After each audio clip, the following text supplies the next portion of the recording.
Muy bien, ya estamos listos para este segundo mensaje. En el boletín del día de ayer hice mención, podríamos decir una introducción de lo que va a ser el tema del día de hoy. Ayer hice mención a una de las características que tiene la historia humana. La historia del ser humano, desde que tenemos registros hasta el día de hoy, está plagada de hitos, está plagada de circunstancias que han marcado la historia humana. De hecho, la palabra hito tiene dos acepciones. La primera dice que es un poste de piedra o cualquier señal clavada en el suelo que sirve para marcar el límite de un territorio o de una propiedad, o para indicar las distancias o la dirección en un camino. Eso es el hito, la primera acepción. Pero la segunda acepción, de la cual me voy a tomar el día de hoy, dice acontecimiento puntual y significativo que marca un momento importante en el desarrollo de un proceso o en la vida de una persona. Eso es hito. Acontecimiento puntual y significativo que marca un momento importante.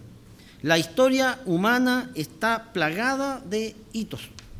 Está plagada de hitos significativos que han marcado la historia, ya sea de un individuo o de la sociedad en general. A nivel de sociedad, la historia da cuenta de no pocos hitos. Uno piensa en los hitos que llenan, por ejemplo, la efeméride del año calendario. Por ejemplo, se han preguntado qué pasó este 6 de agosto en el pasado. En el pasado. La mente es frágil, uno se olvida, pero no es que yo tenga una memoria excepcional. Lo busqué en el Google, qué pasó el 6 de agosto.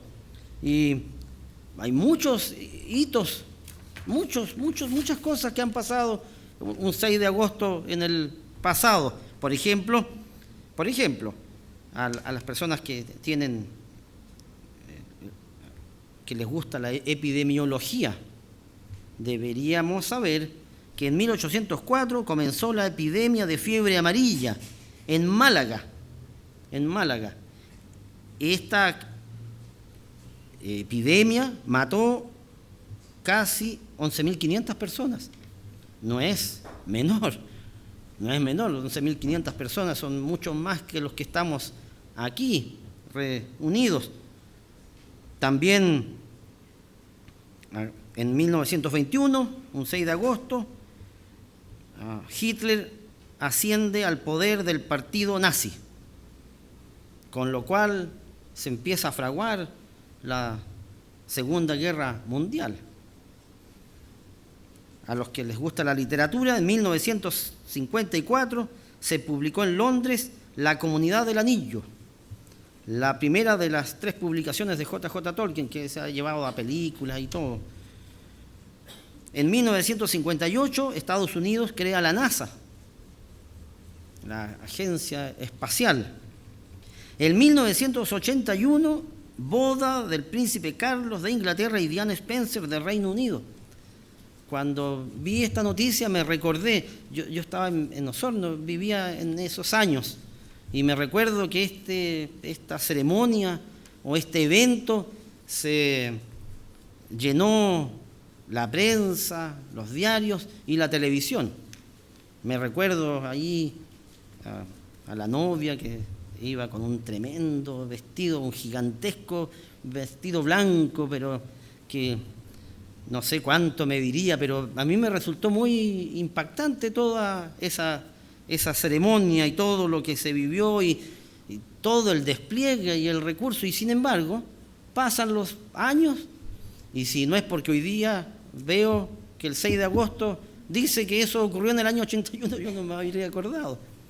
Lo que da cuenta lo que dice la Escritura, que nada nuevo hay bajo el sol, nada nuevo hay bajo el sol. Aquí en Eclesiastés Vayamos allá, Eclesiastés 1:9.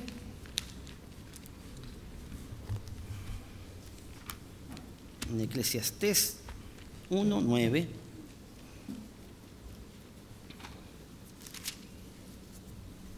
Salomón, por inspiración, escribe aquí, dice que en el versículo 9 del capítulo 1, ¿qué es lo que fue? Lo mismo que será. ¿Qué es lo que ha sido hecho? Lo mismo que se hará. Y nada hay nuevo debajo del sol. ¿Hay algo de que se puede decir, he aquí, esto es nuevo? Ya fue en los siglos que nos han precedido. No hay memoria de lo que precedió, ni tampoco de lo que sucederá habrá memoria en los que serán después. Esto es una de las, podríamos decir, una de las realidades más dolorosas que hay, pienso yo. ¿Verdad?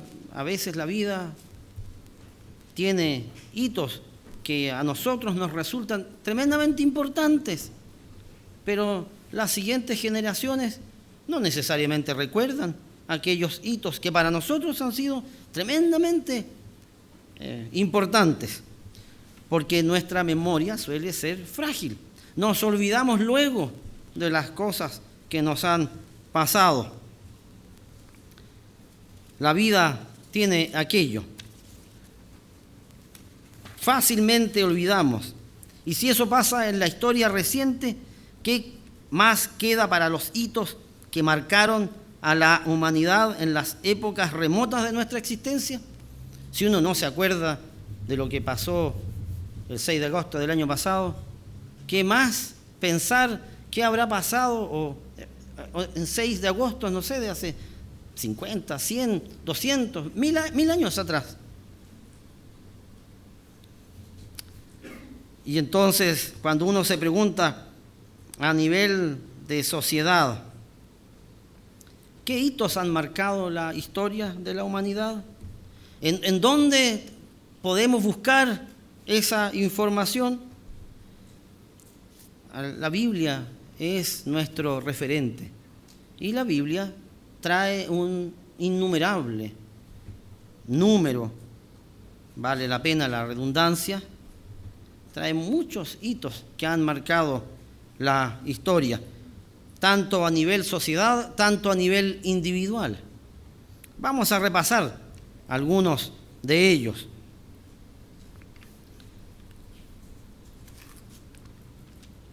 El primero que vamos a repasar, desde mi perspectiva, caigo en la cuenta que el mundo, con este hito que vamos a analizar, cambió.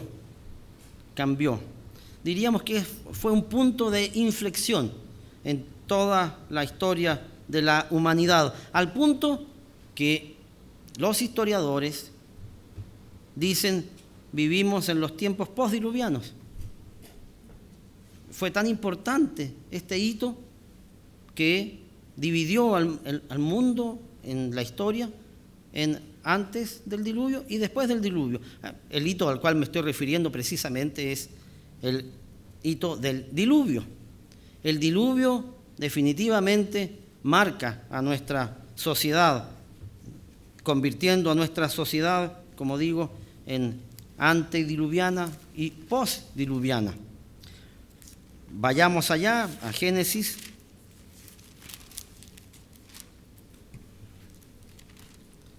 Uno se encuentra aquí con que la historia bíblica nos relata que 8 personas sobreviven después de este evento. Uno piensa en una sociedad, uno piensa en la cantidad de personas que vivieron antes del diluvio y cae en la cuenta que solamente 8 personas sobreviven al diluvio. Vayamos aquí en Génesis 6, versículo 1. Dice: aconteció que cuando comenzaron los hombres a multiplicarse sobre la faz de la tierra y les nacieron hijas, que viendo los hijos de Dios que las hijas de los hombres eran hermosas, tomaron para sí mujeres, escogiendo entre todas. Y dijo el Eterno: no contenderá mi espíritu con el hombre para siempre, porque ciertamente él es carne, más serán sus días 120 años. Cuando uno empieza o hace el análisis crítico de lo que está ocurriendo aquí, los hombres prediluvianos vivían cientos de años, más que cientos. Matusalén, ¿verdad? 900 y tantos, 960 años. Y tantos otros hombres que vivían una cantidad enorme de años en comparación con los años de ahora, que ahora 120 años, aquí Dios determinó que sería la vida de los hombres. ¿Qué más dice aquí? Dios dijo: no contenderá mi espíritu permanentemente con el hombre. Uno piensa también, cuántos hombres malos y viviendo cientos, 500 años, 600 años, 700 años. Uno piensa en un dictador viviendo 700 años. ¿Se imaginan cuando los dictadores han vivido 20, 30 años y ya sus administraciones han dejado una estela de muertos que a veces resulta incomprensible? ¿Cómo el pueblo o cómo la sociedad o cómo todas las personas dejaron que esos hombres hicieran todas esas cosas? Piensen ustedes en Rusia, por ejemplo. Stalin mató más gente en tiempo de paz que en tiempo de guerra. Murió más gente en tiempo de paz que en la Segunda Guerra Mundial. Y en la Segunda Guerra Mundial vivieron muchas personas, murieron muchas personas. Y Stalin allí gobernando con mano férrea, instaurando una política aquí de comunismo en esas zonas. Y uno piensa, y ese hombre no alcanzó a vivir 100 años. ¿Se imaginan a ese hombre viviendo 500 años? Porque a veces esas son las paradojas de la vida. Estas personas que son dictadoras o dictadores se hacen del poder y se arman de una maquinaria, ¿verdad?, que los rodea y que no los son inamovibles. El mundo se cae a pedazos, pero ahí están. Siguen gobernando hasta lo último de los días de su vida. Y solo la muerte los quita del planeta. Y uno piensa en la época prediluviana. Estos hombres que se inclinaron hacia el mal y que todos, y como dice la Escritura aquí en el versículo 5, que a mí siempre que lo leo se me erizan los pelos. Realmente, cuando Dios dice que vio la maldad, Génesis 6, versículo 5, dice: y vio el Eterno que la maldad de los hombres era mucha en la tierra y que todo designio de los pensamientos del corazón de ellos era de continuo solamente el mal. Yo siempre que leo esta escritura caigo en la cuenta. ¿Se imaginan una sociedad entera de hombres y aquí es el género humano, todos pensando en el mal siempre? Y no pensando en el mal 20 años, 30 años, sino que estamos hablando de 500 años, 600 años, personas pensando en el mal. Y entonces, ¿qué fruto produce aquello? El que piensa en el mal actúa hacia el mal, así es. No hay de otra, porque al final el mal, ¿dónde surge el mal? En la mente. En la mente de las personas. Si una persona corrompe su mente, bueno, se corrompe íntegramente. Y Dios cayó en la cuenta, vio al hombre que se había corrompido toda la sociedad y que no había, excepto Noé, no había nadie más. Y Dios salvó a Noé. Aquí en el versículo 9 del capítulo 6 dice: estas son las generaciones de Noé. Noé, varón justo, era perfecto en sus generaciones. Con Dios caminó Noé. Noé tenía un carácter perfecto. Un hombre que cumplía con la expectativa que tenía Dios. y lo salvó a él junto a su familia, junto a su esposa, junto a sus hijos, junto a las esposas de sus hijos. Y también la Escritura dice que Noé estuvo predicando mientras construía el arca.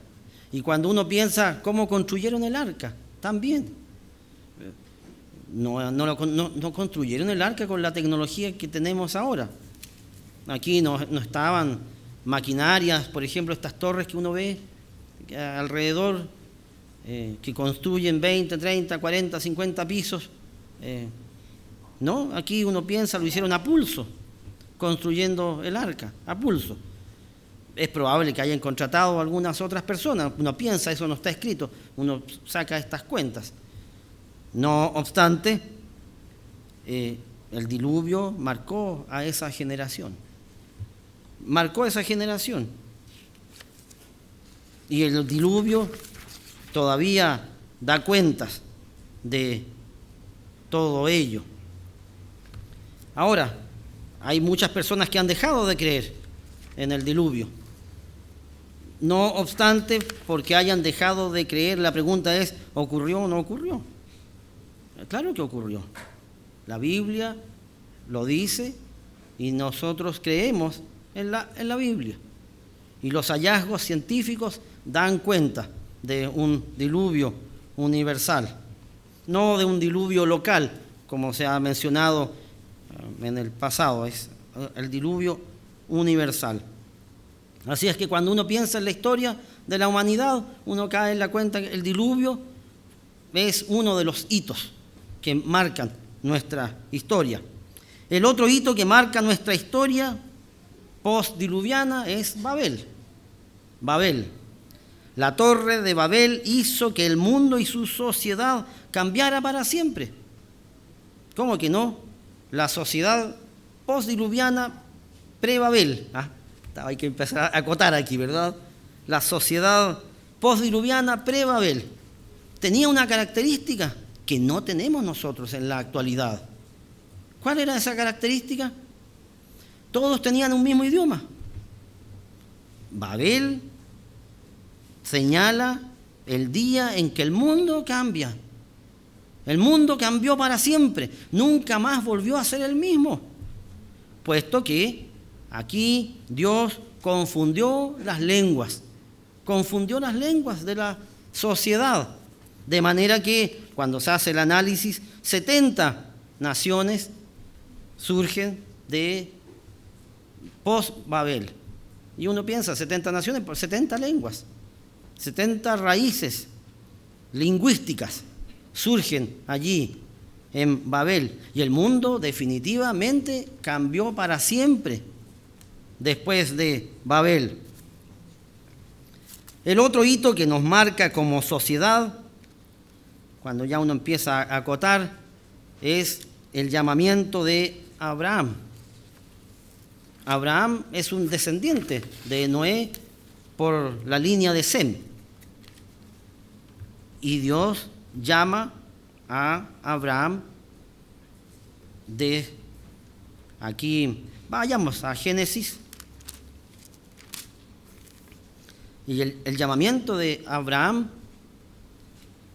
ha cambiado la historia del mundo. Es uno de los puntos importantes en la historia de la humanidad.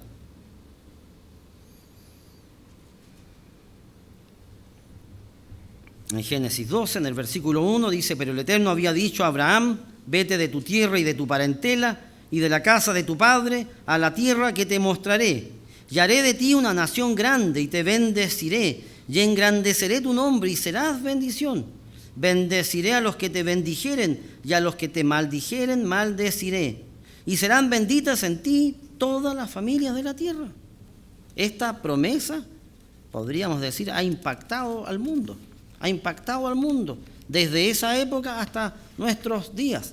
Estas promesas de bendición que Dios entrega a la humanidad a través del llamamiento de Abraham. El otro hito de nuestra historia la da un cambio de nombre. Un cambio de nombre de un hombre. Vayamos a Génesis 32, en el verso 22, cuando escuchaba a don Vicente en el primer mensaje, y él mencionaba, somos israelitas, hemos sido injertados. Bueno, Israel, antes que se llamara Israel, no se llamaba Israel, se llamaba Jacob. En Génesis 32, 22, aquí cuando Jacob está por reencontrarse con su hermano Esaú,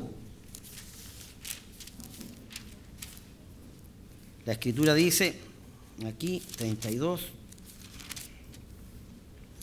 verso 22, dice, se levantó aquella noche y tomó sus 2 mujeres y sus 2 siervas y sus 11 hijos y pasó el vado de Jaboc.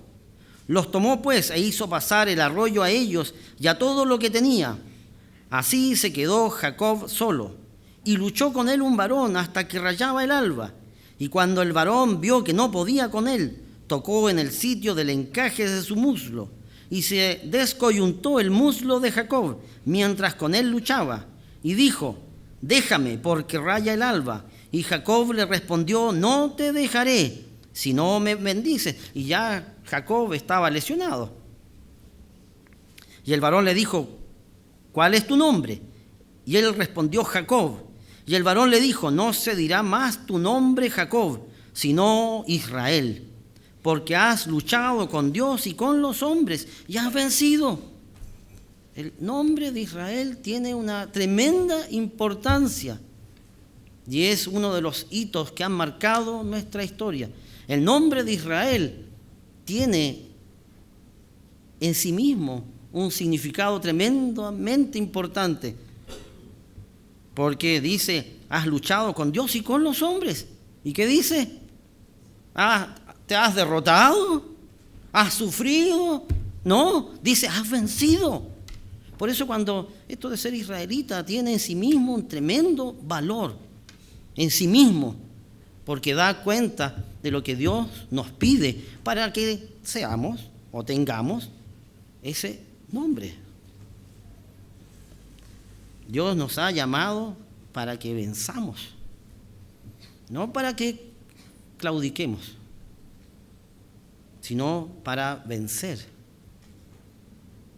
Entonces Jacob le preguntó y dijo, declárame ahora tu nombre. Y el varón respondió, ¿por qué me preguntas mi nombre? Y lo bendijo allí. Es curioso el relato, la Escritura no dice, mire, yo soy Dios y todo. No, dice, ¿por qué me preguntas? La Escritura no dice nada más, pero lo bendice ahí. Y Dios es el que bendice. Y llamó Jacob el nombre de aquel lugar Peniel, porque dijo, vi a Dios cara a cara y fue librada mi alma. Uno de los grandes hitos en nuestra historia, el cambio de nombre de Jacob por el de Israel. El quinto hito que ha marcado nuestra historia, nuestra sociedad y la sociedad en el mundo, es el Éxodo. Éxodo es el segundo libro de la Biblia, pero Éxodo da cuenta de la salida del pueblo esclavo desde Egipto con mano poderosa. La historia del mundo cambia con el Éxodo. Y era que no. Egipto, en la época del Éxodo, era la nación más grande y más poderosa del mundo conocido. La riqueza y el poderío de Egipto se deja sentir hasta el día de hoy. Piensen ustedes, miles de años después de ese momento, todavía quedan vestigios de la grandeza de Egipto. ¿Qué país o qué nación gasta tanto dinero en esas tremendas construcciones que son las pirámides? Hasta el día de hoy se siguen encontrando aquí hallazgos que dan cuenta del tremendo poder económico que logró tener Egipto. Y uno piensa, Actualmente Egipto es una nación árabe, no es una gran nación desde el punto de vista económico, y entonces lo que pasa allí ahora, importancia para el mundo prácticamente no tiene, pero en el pasado Egipto fue una tremenda nación que tenía una economía poderosa, tenía un ejército poderoso, el más grande ejército de la época que tuviera algún país.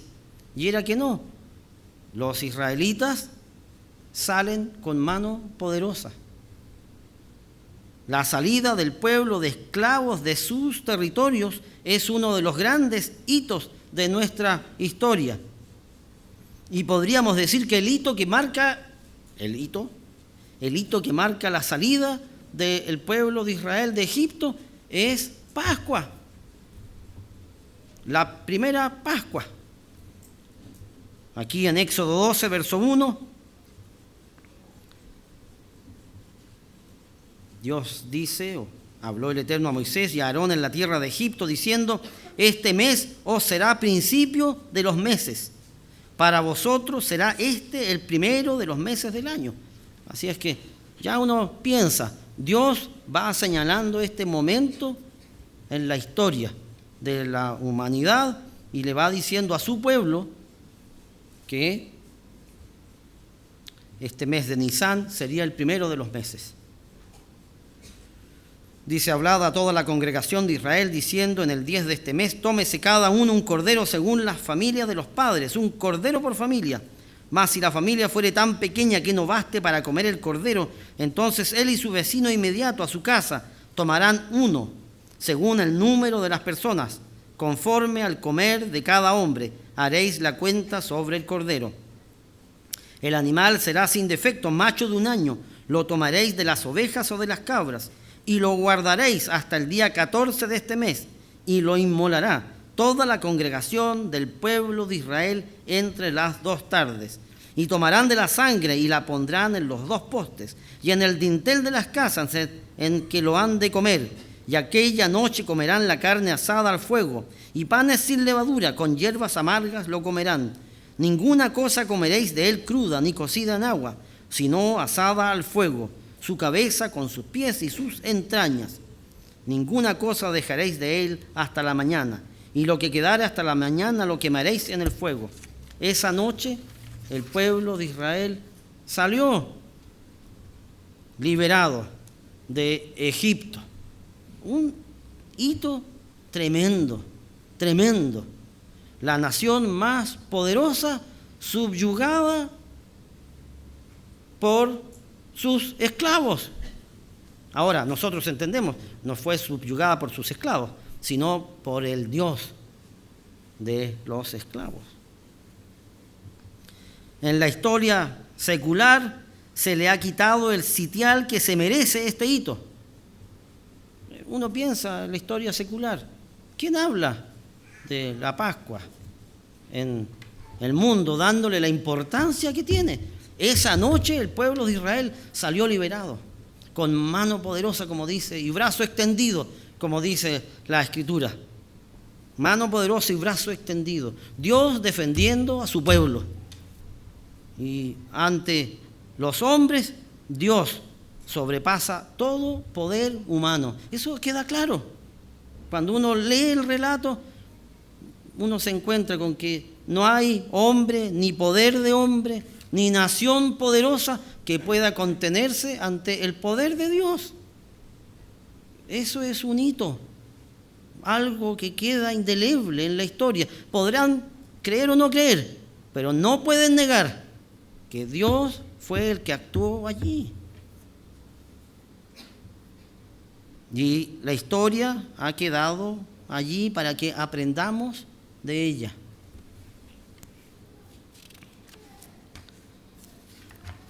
El sexto hito que ha marcado al mundo y su historia está dado por la entrega de los mandamientos en el monte de Sinaí. La experiencia del monte de Sinaí, tanto para creyentes como para no creyentes, es un hito que ha cambiado el mundo. La entrega de la ley ha convertido para el mundo secular a Moisés en el gran legislador, así le llaman los racionalistas, el gran legislador, puesto que la entrega de la ley transformó a la sociedad de aquel entonces.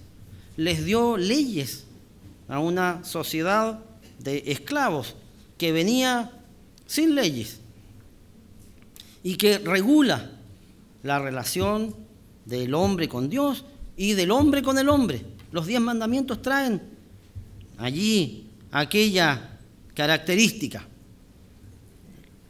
Vayamos a Éxodo 20. Éxodo 20.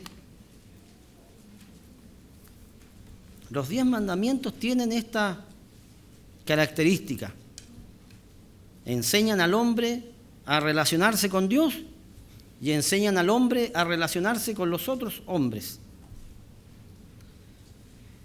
Éxodo 20, versículo 1. Y habló Dios todas estas palabras diciendo: yo soy el Eterno tu Dios, que te saqué de la tierra de Egipto, de casa de servidumbre. No tendrás dioses ajenos delante de mí. No te harás imagen, ni ninguna semejanza de lo que esté arriba en el cielo, ni abajo en la tierra, ni en las aguas debajo de la tierra. No te inclinarás a ellas, ni las honrarás, porque yo soy el Eterno tu Dios, fuerte, celoso, que visito la maldad de los padres sobre los hijos, hasta la 3ª y 4ª generación de los que me aborrecen. Y hago misericordia a millares, a los que me aman y guardan mis mandamientos. No tomarás el nombre del Eterno tu Dios en vano, porque no dará por inocente el Eterno al que tomare su nombre en vano. Dios le entrega a Moisés estas leyes que regulan la vida religiosa, o que regularían la vida religiosa en la nación incipiente de Israel. Ahora, es llamativo cómo los israelitas transigieron. Los mandamientos son tremendamente claros. Y es algo llamativo cómo incluso el mundo en la actualidad está tan perdido en cuanto a cómo relacionarse con Dios. Porque aquí la Escritura es tan clara en el versículo 4. Dice: no te harás imagen ni ninguna semejanza de lo que esté arriba en el cielo, ni abajo en la tierra. Esto es algo llamativo. Como cuando uno piensa en las religiones del mundo, el 90% o quizás más religiones en el mundo hacen imágenes y hacen exactamente lo contrario a lo que dice aquí. Que dice, no te inclinarás a ellas. Y uno recorre las iglesias en el mundo y uno se encuentra con imágenes y a las personas arrodillándose frente a ellas. Y los mismos israelitas. Dos escrituras traje aquí en Jeremías 10, y en Isaías 44. Isaías 10 dice: oíd la palabra que el Eterno ha hablado sobre vosotros, oh casa de Israel. Versículo 2: así dijo el Eterno: no aprendáis el camino de las naciones, ni de las señales del cielo tengáis temor, aunque las naciones las teman. Porque las costumbres de los pueblos son vanidad, porque leño del bosque cortaron, obra de manos de artífice con buril. Con plata y oro lo adornan, con clavos y martillo lo afirman para que no se mueva. Derechos están como palmera y no hablan, son llevados porque no pueden andar. No tengáis temor de ellos, porque ni pueden hacer mal, ni para hacer bien tienen poder.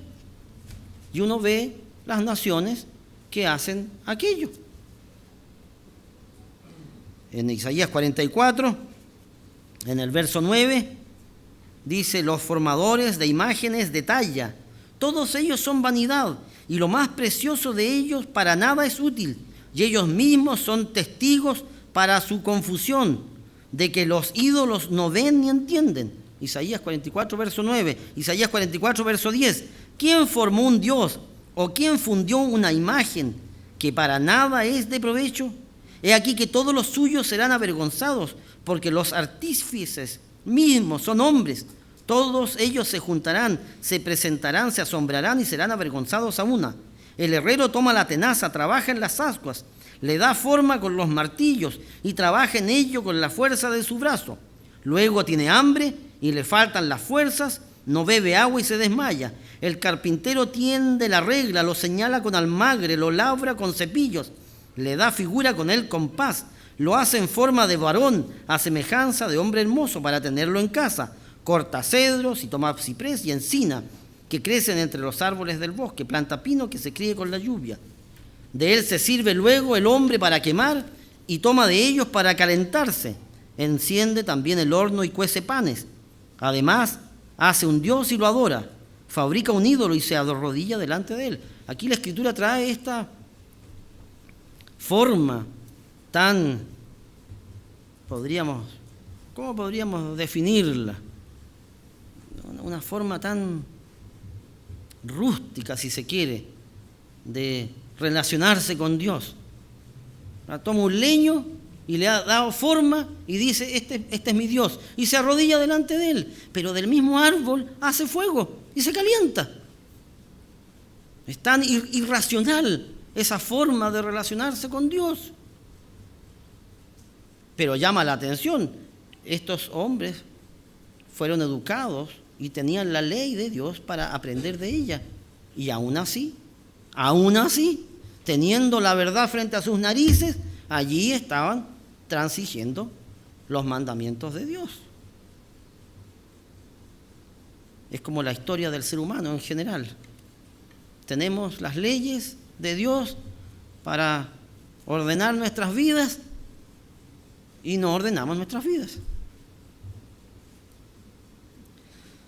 Sigamos aquí en Éxodo, volvamos a Éxodo, en donde estamos mencionando que la entrega de la ley en el Sinaí cambia al mundo. Claro que sí, porque le entrega una ley al hombre para que aprenda a relacionarse con Dios y también aprenda a relacionarse con los hombres,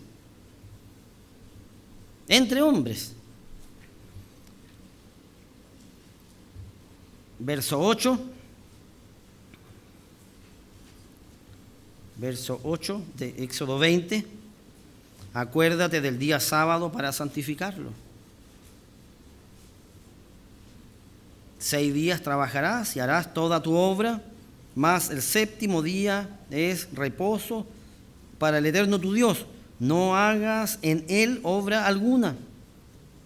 Tú, ni tu hijo, ni tu hija, ni tu siervo, ni tu criada, ni tu bestia, ni tu extranjero que está dentro de tus puertas. Porque en 6 días hizo el Eterno los cielos y la tierra, el mar y todas las cosas que en ellos hay, y reposó en el séptimo día. Por tanto, el Eterno bendijo el día sábado y lo santificó. Aquí también, el día de adoración. ¿Cuál es el día de adoración señalado por Dios? Es el día sábado. Hay algunos que dicen, mire, no, es que estas son leyes que fueron entregadas para los judíos. Esto es una ley judía.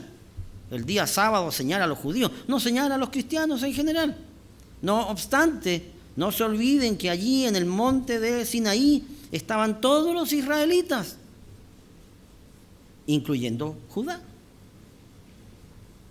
Así es que no fue una ley entregada a los judíos, sino a la nación de Israel, donde nosotros hemos sido injertados. ¿Cómo entonces vamos a transigir el mandamiento guardando otro día? Sí, la ley dice que el día que hay que descansar, en el día que hay que no trabajar, en el día que hay que congregarse, es el día sábado. Así nos relacionamos. Dios señaló cómo relacionarnos con Él. ¿Y cómo relacionarnos con los seres humanos? Dice acá, Honra a tu padre y a tu madre para que tus días se alarguen en la tierra que el Eterno, tu Dios, te da. Relacionarnos con nuestros padres. Honrar a nuestros padres.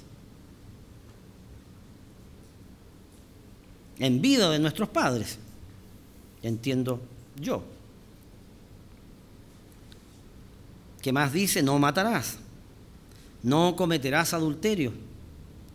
Una de las razones por las cuales una sociedad sufre es a causa del adulterio. Y uno ve en la actualidad por qué el mundo está como está. Una de las razones, precisamente, son los pecados sexuales, que no es cosa que después las personas se reconcilien, siempre queda allí lo que se conoce como la sombra del tercer interviniente. Y Dios lo entregó allí en el Éxodo. ¿Cómo se relacionan las sociedades? Aquí están las claves para tener una nación fuerte. Una nación fuerte se hace con relaciones con Dios íntimas y con buenas relaciones entre los seres humanos. La familia, la base, la clave de la sociedad, la familia. Y si ustedes se fijan aquí, estas son normas protectoras de la familia. No hurtarás.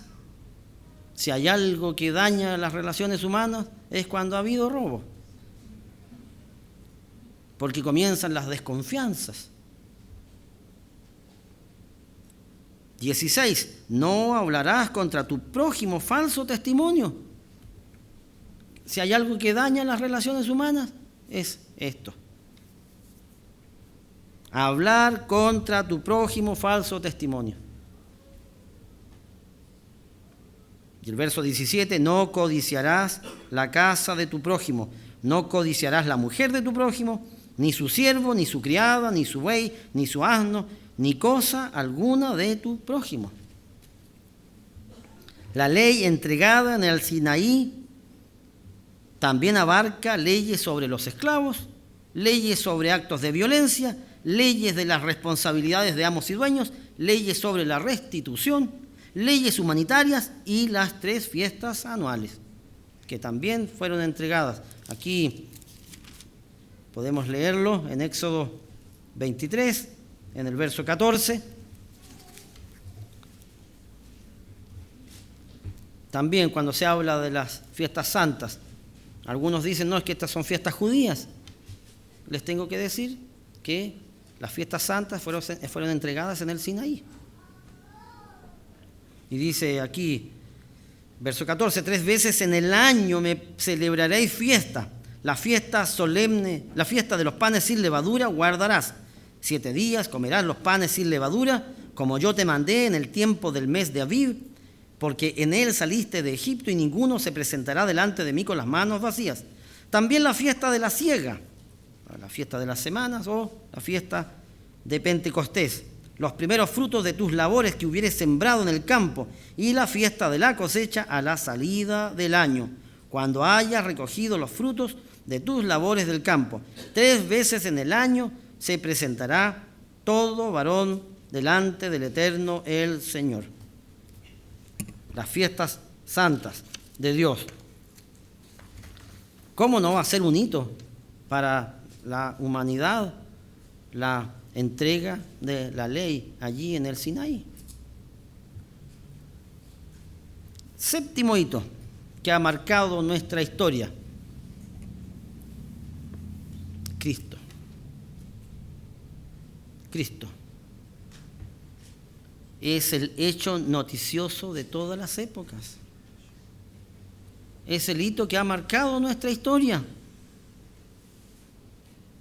No solo su nacimiento, su vida, su obra, lo que significó, lo que significa para nosotros el día de hoy. Piensen ustedes, nos llamamos cristianos porque creemos en Cristo. Definitivamente, Cristo ha cambiado al mundo. Piensen ustedes desde el punto de vista de la historia solamente. la historia se divide en antes de la era cristiana, después de la era cristiana. Sea usted un creyente, un inconverso, sea usted un sarraceno, o sea, viva usted donde usted viva, la historia del mundo cambia con el nacimiento de Cristo. Definitivamente Cristo ha cambiado al mundo, tanto por lo que hizo, tanto por lo que dijo, tanto por lo que Él era o por lo que es. Esto del tiempo, Dios no tiene tiempo, por eso es bueno hablar siempre en presente, por lo que es, por lo que es. Cristo no fue, es.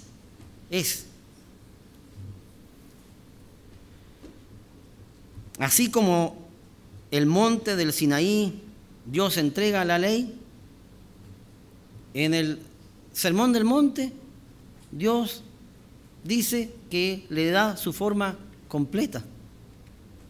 Vayamos, Mateo 5.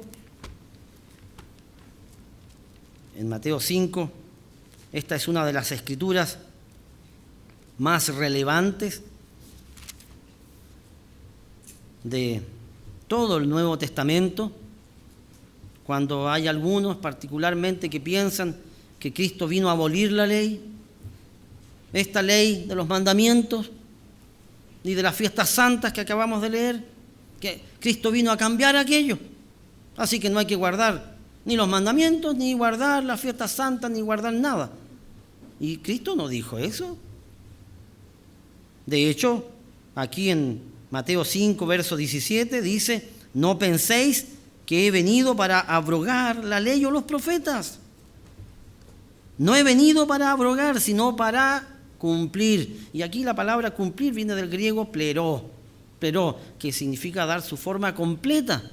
Y si ustedes se fijan en el Sermón del Monte, que está descrito y que por tiempo no lo vamos a analizar, pero está descrito en Mateo 5, Mateo 6, Mateo 7. Cristo le da la forma completa a la ley de Dios.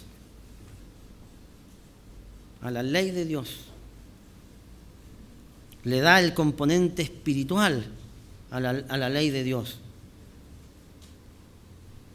Por ejemplo, un solo ejemplo que lo tomo aquí porque lo estoy viendo aquí. Mateo 5, verso 27. Oísteis que fue dicho: no cometerás adulterio. ¿Ves la ley, verdad? Allí de las relaciones humanas. En Éxodo 20. Oísteis que fue dicho: no cometerás adulterio. Pero yo os digo que cualquiera que mira a una mujer para codiciarla, ya adulteró con ella en su corazón. Aquí Cristo vino a darle la forma completa al mandamiento. No es solamente que usted no cometa adulterio, sino que usted piense en el adulterio. Hay que cuidar la mente. Hay que cuidar la mente. Y el espíritu.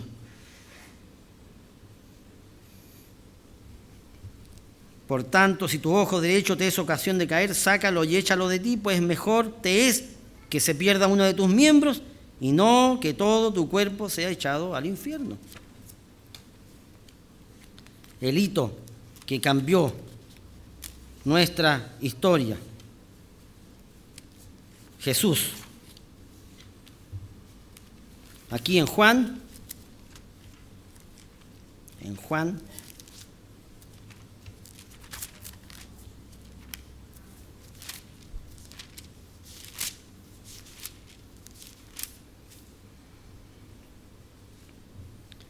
¿Quién es Cristo? Dice: en el principio era el Verbo, y el Verbo era con Dios, y el Verbo era Dios. Este era en el principio con Dios. Todas las cosas por Él fueron hechas, y sin Él nada de lo que ha sido hecho fue hecho. En Él estaba la vida, y la vida era la luz de los hombres. La luz en las tinieblas resplandece, y las tinieblas no prevalecieron contra ella. Hubo un hombre enviado de Dios, el cual se llamaba Juan. Este vino por testimonio, para que diese testimonio de la luz, a fin de que todos creyesen por él. No era Él la luz, sino para que diese testimonio de la luz. Aquella luz verdadera que alumbra a todo hombre venía a este mundo.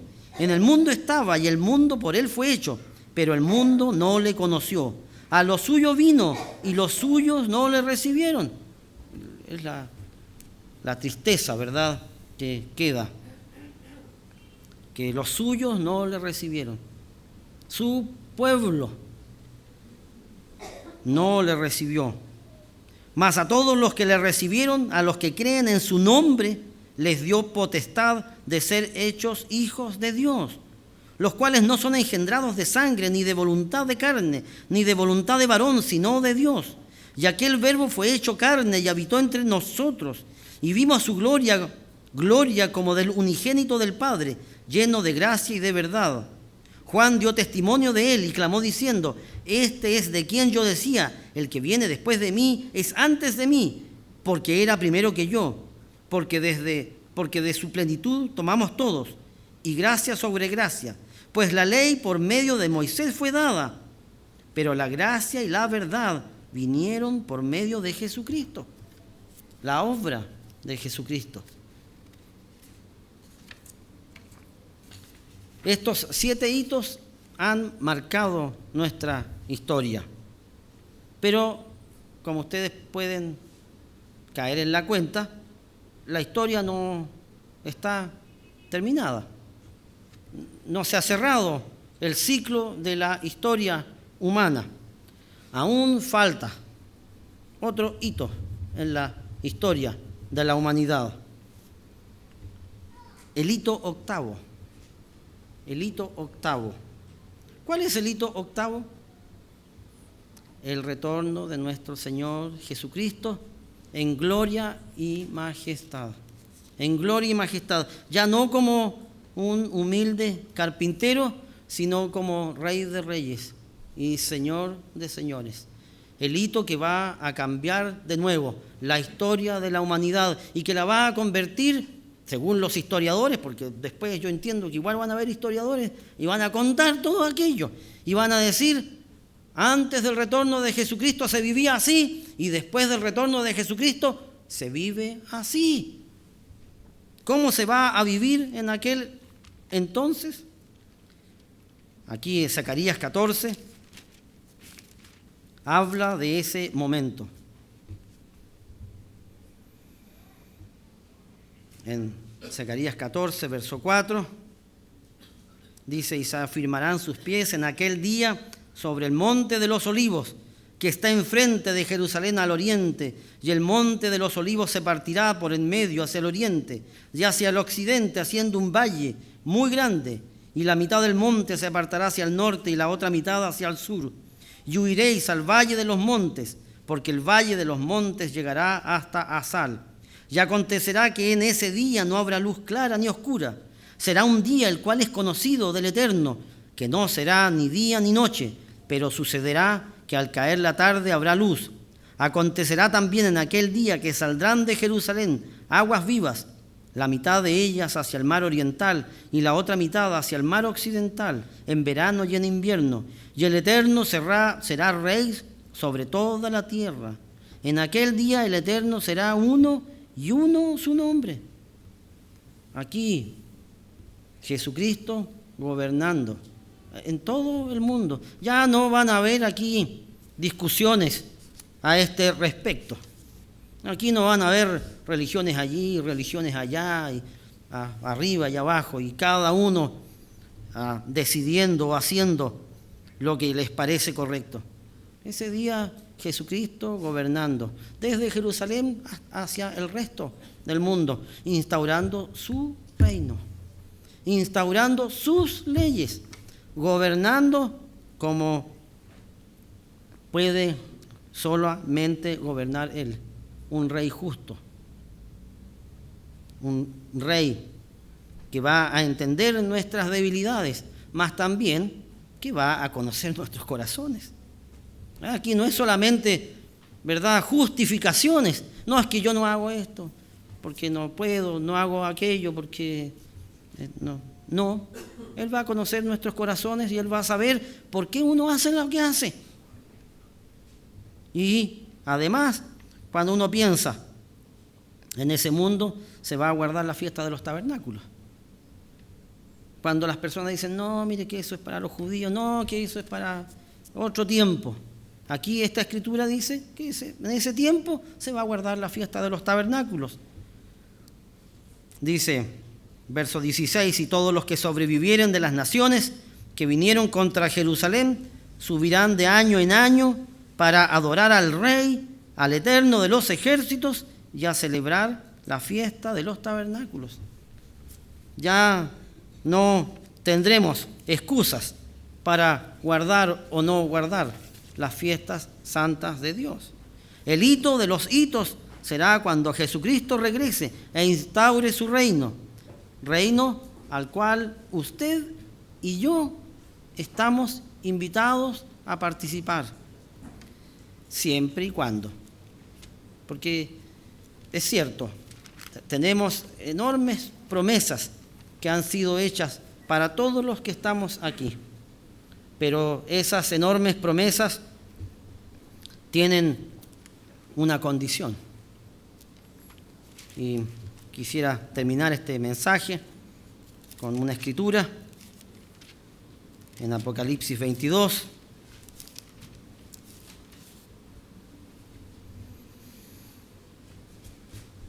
En el verso 6.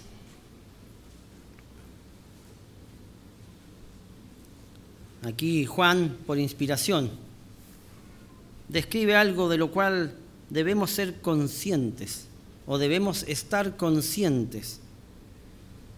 Dice, y me dijo, estas palabras son fieles y verdaderas, y el Señor, el Dios de los espíritus, de los profetas, ha enviado su ángel para mostrar a sus siervos las cosas que deben suceder pronto. He aquí, vengo pronto. Bienaventurado el que guarda las palabras de la profecía de este libro.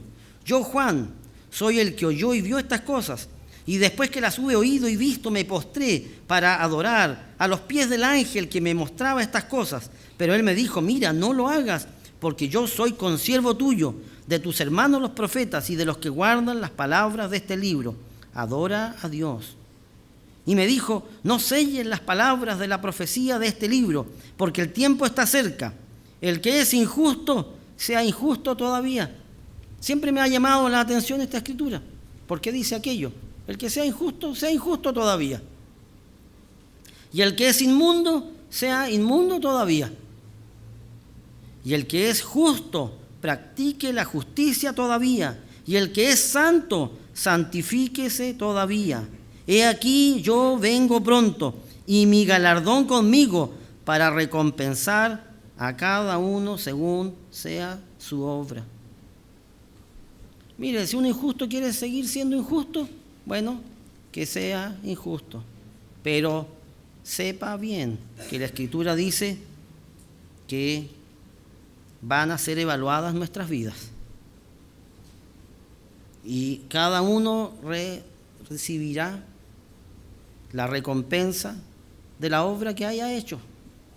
Si esa obra es buena y justa, Dios sabe la obra de cada uno. Y si nuestra obra es injusta, Dios también sabe nuestra obra injusta y seremos corregidos en su momento. Yo soy el alfa y la omega, el principio y el fin, el primero y el último. Tenemos la historia para aprender de ella y tenemos la historia que viene para seguir aprendiendo de ella. Quiera Dios darnos a todos el espíritu de discernimiento y también la sabiduría para poder ser más que sabedores, hacedores de la palabra.